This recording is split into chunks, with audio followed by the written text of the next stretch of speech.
and welcome to my channel, Lemons to Lemonade, and I'm showing you today a money-saving meal because grocery prices are ridiculously high, as I'm sure you've noticed. So I'm going to show you what we do. I like to make things in larger batches, and that way I can use them throughout the week. It's a little less cooking later in the week, and it makes for the budget to stretch just a little further. So I'm going to go ahead and just show you one of our options that we do. So I'm going to start off with chopping up the vegetables that we'll need for the dish. For me, there is something so satisfying about chopping up an onion at the beginning of a cooking project. I feel like that's when everything really gets started. So what we're going to be making is going to be Pollo Guisado, which is like a chicken dish, and I guess I would call it almost like a soup because it's very liquidy. I like to take the chicken and put it on top of white rice or the rice that we're making. You can put a little bit of the broth in with it. And then the other dish is going to be Arroz con Gandules, which is rice with green pigeon peas. And there's, some vegetables and herbs and everything that go into that. So I'm going to show you how I make both of those dishes. So we're starting off with 2 onions. Most people would probably use yellow onion. For whatever reason, we, in my family, we all like the white onions just a little bit better. So I bought 2 white onions and I bought 2 green peppers. And so 1 onion and 1 pepper are going to be just chopped, and that's how they're going to be used. And then the other onion and green pepper, I'm going to cut them up and put them in the same bowls, but I'm going to sort them out and put them to blend to make a sofrito, which is like a blend of all of your herbs and vegetables that you're doing. You just blend them all up, and then that becomes like a base for your flavors to come from. So that's what I'm going to be using for the chicken that we'll be making here.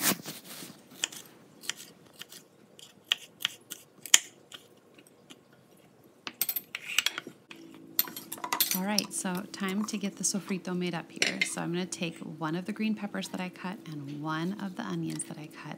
I'm going to put it into here. I'll be adding in a couple of ingredients as well. I like to put in a little bit of minced garlic, which you see sitting next to the cup there. I'll just take a spoon and scoop in however much my heart desires, to be honest with you. It's usually about like 3 half spoonfuls that I'm putting in there. I take that sazon Goya and I take two packets of that, and that goes into the mix as well. So I'll be tapping that in and starting to blend it because there's a few more things that'll need to go in, but the cup's getting a little full. So I'm going to go ahead and kind of blend it partially just to make some more room because there's something else I'd like to add. All right, so I'm going to put in these olives. They're a garlic stuffed olive because we love garlic. So you can choose to add the olives or not. It's completely up to you. I don't like olives, but I do like them in these dishes. So in this case, I went ahead and put it in. So I'll be putting everything into a crock pot, and I'm sorry that for some reason it wasn't a very clear image on this, but I'm going to put in, I bought 2 packs of chicken thighs. They were pretty reasonably priced for the current grocery prices. I was fortunate to find chicken, so I'm trying to show you the pricing on them. It was about $8.29, but I bought 2 packs. I'm doing a double load here. I'm going to go ahead and pour some of the sofrito over it, and then I'll stack more chicken because I'm going to kind of layer these packages in here. So this is the second package.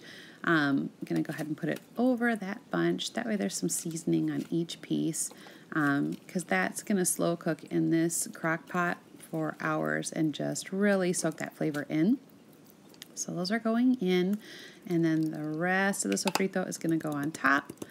And just to make sure I get all of the flavor possible, I'm going to go ahead and fill that cup up with water and shake it around to make sure I got all the flavor out and use that as my water for the crock pot. I like to throw in a few carrots just to fit in an extra veggie.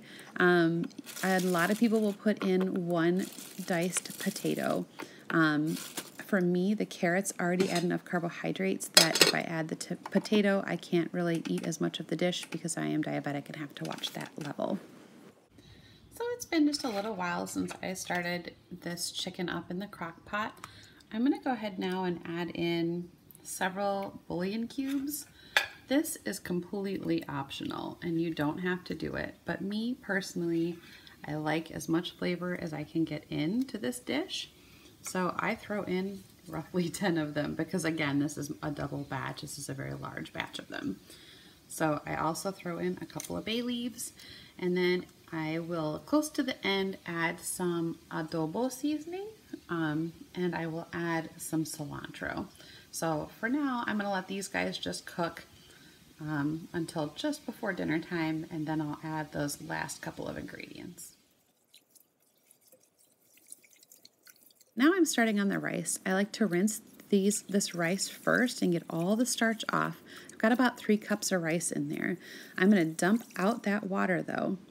I'm going to instead cook the rice in the liquid from these cans of the green pigeon peas. So I dumped out that water. I'm pouring in just the liquid from the cans. This way the rice is going to absorb all of that flavor. And I'll also add a half of my can of tomato sauce into the rice too while it cooks. And then I'll set the heat on high and just bring it up to a boil. I'll add a few bay leaves in as well just to boost the flavor. Once it comes to a little boil like that, I'm going to lower my heat down and just let it simmer for exactly 20 minutes. After that 20 minutes, I'll lift the lid, I'll take it off the heat, and I'm going to take a fork to fluff the rice up. I don't use a spoon because it turns it kind of gummy. So if I use a fork and just let it, fluff up enough, I'll put the lid back on for a couple minutes while I get the next step done. So now I'm going to start prepping the rest of the dish. So you'll see me using this Goya luncheon meat. It's essentially Puerto Rico's Spam, and I was always hesitant to try it in the beginning, but honestly, it's so good. It comes out great in this dish. So I'm going to cube it up. It's nice because it's cheap. But if you had other cuts of ham that you prefer, by all means, you could use that too. Even bacon or, whatever you're choosing to use. These are all the ingredients that are going to be going into this pot once that butter gets warm enough. I will start by putting in the onions and green peppers and letting them kind of cook down a little bit. And then I'll add in that luncheon meat, or you could add in your cooked ham or your bacon or whatever it is that you're, going to add. But this is going to all just kind of cook up a little. I'll then dump in the pigeon peas.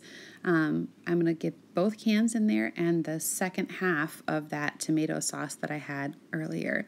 And I'll get everybody all mixed together, continue to let them cook a little and get some of that flavor mixed in. I will add 2 packets of Sazon Goya also to this dish. I did add 2 spoonfuls of garlic when the camera was off. I completely forgot to record that, but there's a couple spoonfuls of garlic in there as well. Just kind of getting that flavor going. Now that that's cooked for about 15-20 minutes, I've added the rice in. It's on a low heat. I dumped the bay leaves in as well, and I'm going to let them cook for just a few minutes together. This is how it comes out once it's complete. Everything is tender and perfect and just full of flavor.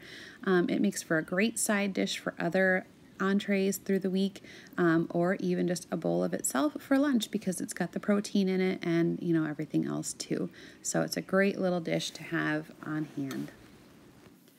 All right, it's almost time for dinner, so I'm going to take this adobo seasoning and I'll add a little bit to each serving of chicken as I put them on the plate, just to give it little bit more of flavor. As you can see, the chicken is very tender.